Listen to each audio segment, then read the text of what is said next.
Okay, selamat pada semua. Hari ni saya nak tunjukkan cara nak tukar wiper. Tapi sebelum tu, saya nak tunjukkan cara nak angkat wiper.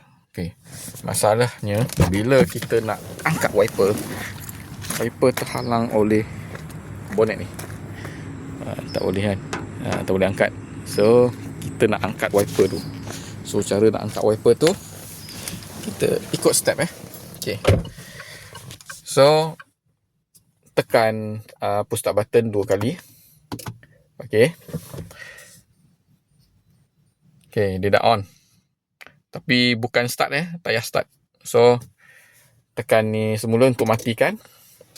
So, tarik wiper ke bawah. So, dia angkat macam ni. Okay, ni langkah pertama. So, langkah kedua, kita nak cabut wiper. Tapi wiper ni bukannya senang tau nak cabut. Satu lagi sebab dia guna okay. Dia bukan jenis yang pakai yang macam ni tau. Cuba tengok. Wiper, ada satu wiper ni. Saya beli wiper biasa tau, tapi dia tak boleh masuk.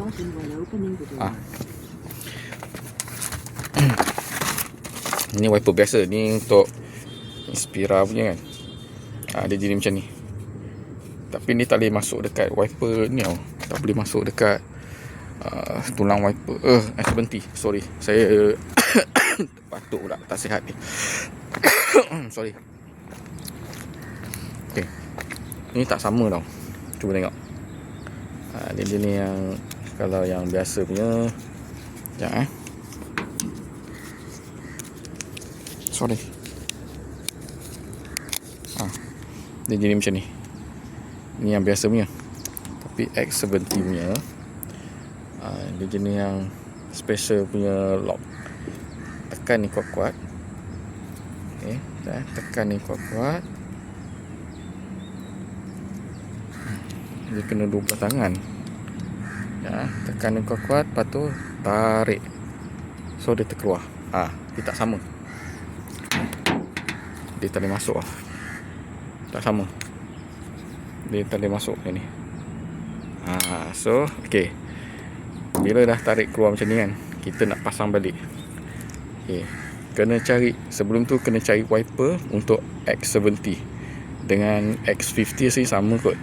Dia punya lock ni macam ni. Dia tak sama dengan yang ni. So, cara nak pasang, dia nampak macam senang, tapi dia agak struggle sikit lah. Okay, kena masuk ni betul-betul. So, tekan. Okay dah. Dia kena struggle sikit. Dia nampak macam senang, tapi kena struggle sikit. So, letak balik slow.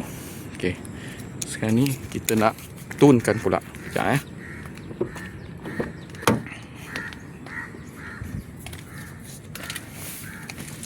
Okay, dah masuklah kereta. So, nak turunkan senang je.